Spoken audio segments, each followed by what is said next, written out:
Good morning, crafters. This is Nancy, and this morning I wanted to talk to you about my August layout challenge. And I'm trying to do things a little bit different, you know, rather than just use a sketch like I did in the past 2 months. I wanted to try to do something that would make you challenge yourselves a little bit more, and pretty much I want you to get some of the things that you don't normally use. Oops, I have a visitor. Robbie, sorry about that. Things that are in your stash that you don't normally use. I mean, we all do that, and certainly I do it. I'm sure everyone does that. So, Robbie, come on now. I knew this was going to happen. Anyway, moving on. So the layout challenge is at Craft Happens, and our address there is crafthappens.ning.com. And I'm going to show you a couple of layouts that I have. Well, first let me tell you about the challenge. I want you to use a plain paper background, but I don't want it left plain, as I want you to make your own design using stencils or stamps, ink, sprays. I'll show you what I did in a minute here.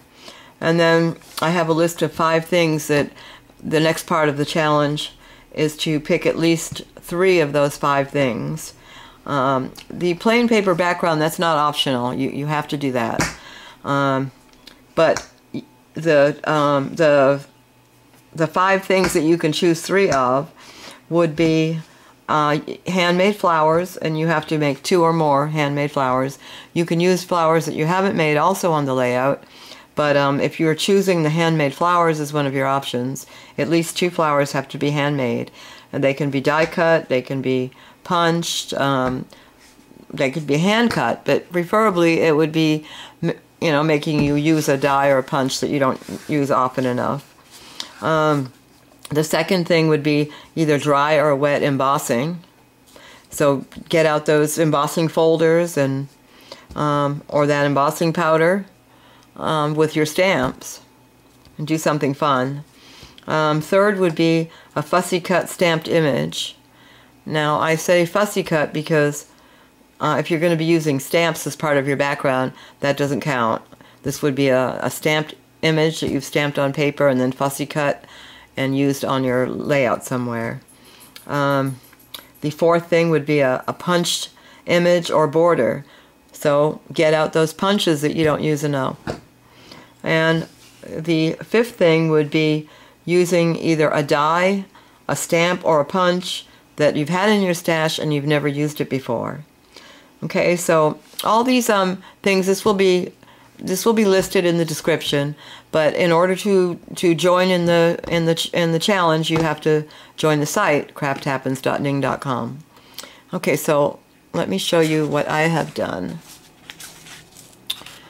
My first layout, this is of my beautiful daughter Maggie May, and what I started out with was just plain white paper. Let me move back here so you can see the whole thing. And then I stenciled with, actually it's a checkerboard, but I turned it in a way that they would be diamond shaped instead. And I used just black soot, Tim Holtz Distress ink. And then I hand cut these little diamond shapes and I dry embossed them and inked them. So, you know, that was part of the challenge as well. This little black flourish, I used 2 of those on the layout. That was a die that I had never used before. The flowers on my layout are all handmade. And I've also used in my background some ink sprays, that Dilutions pink something ink spray.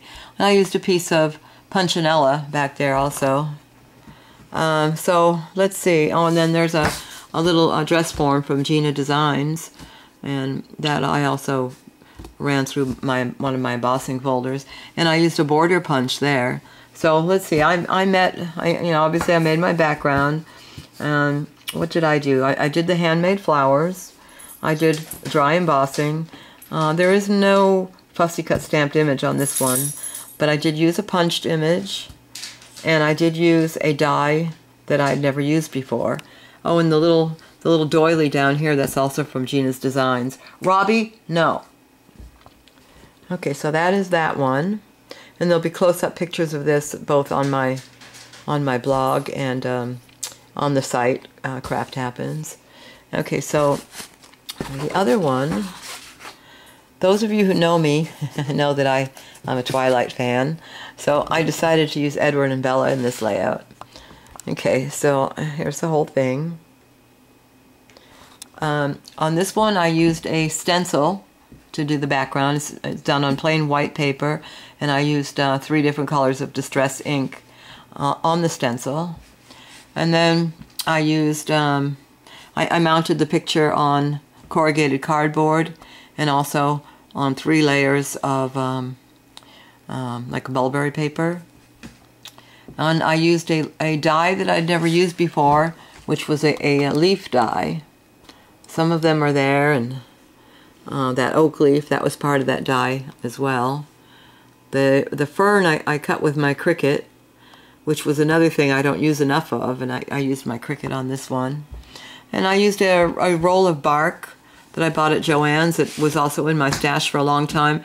I mean, remember, I want you to get your stuff out that you don't use. That's part of the challenge. That's what's going to make this fun, I hope. And the leaves on the attached to the trees are book pages. That was also that same, no, it was actually a different leaf die that I had not used that one either. And so I used that, and I used a punched butterfly there. And if you see this one has great dimension. Look at that. You know, the little pussy willow vine, that was by Petaloo, and that was completely flat. And I just twisted it and turned it and, you know, gave it all that dimension. Look at that. Look at the handmade flowers. They're really gorgeous, I thought. I loved how those came out. I'll list what die that was. I don't, because I can never remember off the top of my head. But I made them with like a brown, sort of a mulberry paper that had a light color on one side. It's not mulberry paper, but it's a textured, really, really pretty paper. And I wet the ends and rubbed them until some of the you know, the back showed through. And I used a punch in the center of the flowers too. So I used a lot of my stuff on this one. I was proud of myself for getting all that out and playing with stuff I hadn't used. On the edges I burned them. That's another technique I like to do. You can see it better up here. Instead of using my ink, I find it a lot faster to just burn it. But you have to be careful. And okay, so that's it. And you know, come to the site for more information. I'll put some of the information down below, and you can see close-up pictures of these on my blog as well, and I'll put that address down below. So I really hope you come and join the fun. Thanks for watching. Bye.